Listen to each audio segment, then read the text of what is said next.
warahmatullahi wabarakatuh. Saya Novaika Ramawati dari Rombel Kimia 19B NIM 431141913. Di sini saya akan menjelaskan mengenai equilibria in electrochemical cells. Untuk subbabnya ada yang pertama introduction and definition, yang kedua ada cell diagram, yang ketiga ada Gibbs energy and the potential cell, yang keempat ada heat effects in the operation of reversible cell, yang kelima ada kind of electrodes atau macam-macam elektroda. Yang pertama ada electrochemical cells introduction, di mana sel elektrokimia sendiri merupakan alat yang dapat menghasilkan kerja listrik. Di situ ada dua terminal, terminal positif dan terminal negatif. Keduanya dihubungkan oleh motor kecil, yang mana elektron akan mengalir dari terminal negatif ke terminal positif, yang kemudian akan dihasilkan kerja dan terjadi reaksi serta reaksi sel di dalam sel. Untuk selanjutnya ada definisi sendiri ini mendefinisikan potensial listrik, di mana potensial listrik ini merupakan usaha untuk mengeluarkan muatan ion positif dari satuan tak terhingganya. Biasanya ditandai dengan theta atau V sama dengan W per Q. W sendiri merupakan kerja dan Q merupakan muatan. Next ada sel diagram atau diagram sel.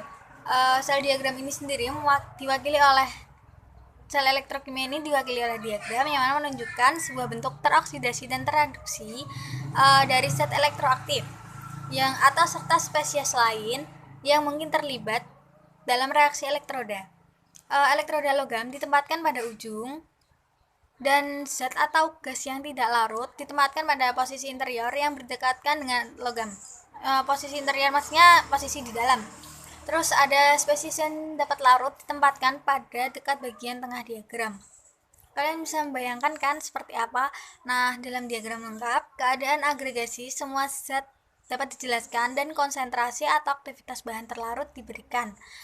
Selanjutnya ada batas fase ditunjukkan oleh vertikal padat. Satu batang vertikal putus-putus itu menunjukkan persimpangan dua fase cair yang bercampur. Sedangkan garis vertikal putus-putus ganda dia menunjukkan persimpangan antara dua fase cair yang bercampur di mana potensi persimpangan telah dihilangkan. Koma memisahkan spesies yang terlarut yang berbeda dalam fase yang sama. Next ada Gibbs energy and the potential cell. Di sini kita bisa melihat GGL cell sebanding dengan penurunan energi Gibbs dari reaksi sel per elektron yang ditransfer. Oleh karena itu, GGL cell merupakan sifat intensif dari sistem yang tidak tergantung pada ukuran sel atau pada koefisien yang dipilih untuk menyeimbangkan dalam reaksi sel. Spontanitas dapat terjadi ketika delta G negatif dan GGL-nya positif. Bisa kalian lihat di tabel, jika delta G-nya negatif, maka GGL-nya positif, itu akan terjadi reaksi spontan. Namun jika delta G-nya positif dan GGL-nya negatif, dia tidak spontan. Dan jika delta G-nya 0 dan GGL-nya 0, maka dia akan mencapai keseimbangan. Selanjutnya ada heat effects in the operation of a reversible cell.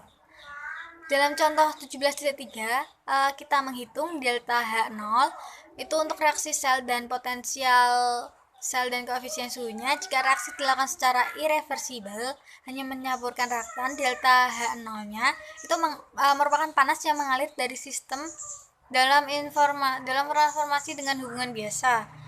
Nah, delta H ini setara dengan Qp. Namun jika reaksi dilakukan secara reversibel di dalam sel, kerja listrik dalam jumlah W EI ref itu diproduksi. Selanjutnya yang terakhir ada kind of electrodes atau macam-macam elektroda. Yang pertama ada elektroda ion gas, yang mana merupakan pengumpul elektron inert, platina atau grafit, yang mana bersentuhan dengan gas dan ion terlarut, contohnya elektroda klorin. Yang kedua ada metal ion metal electrodes atau elektroda metal ion metal atau logam ion. Di sini dia terdiri dari sepotong logam yang direndam dalam larutan yang mengandung logam ion. Contohnya yaitu Zn2+ dan Cu2+. Yang ketiga ada oxidation reduction electrodes, yang mana merupakan melibatkan oksidasi dan reduksi pada operasinya. Elektroda ini memiliki frasa yang berlebihan. Pada elektroda ini memiliki pengumpul inert seperti platinum yang direndam dalam larutan yang mengandung dua spesies larut dalam keadaan oksidasi yang berbeda.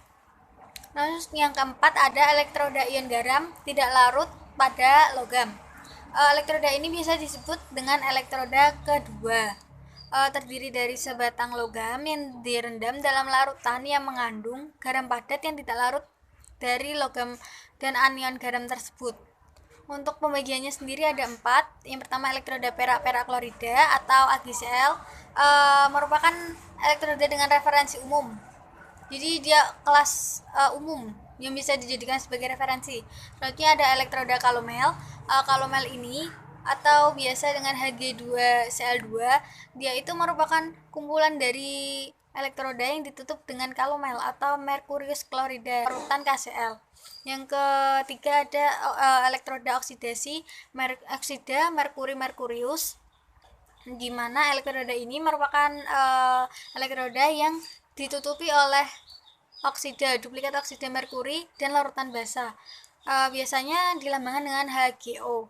Untuk yang terakhir ada elektroda sulfat atau HgSO4, itu merupakan kumpulan merkuri yang ditutupi oleh merkuri sulfat dan larutan yang mengandung sulfat. Sekian dari saya. Terima kasih, semoga bermanfaat.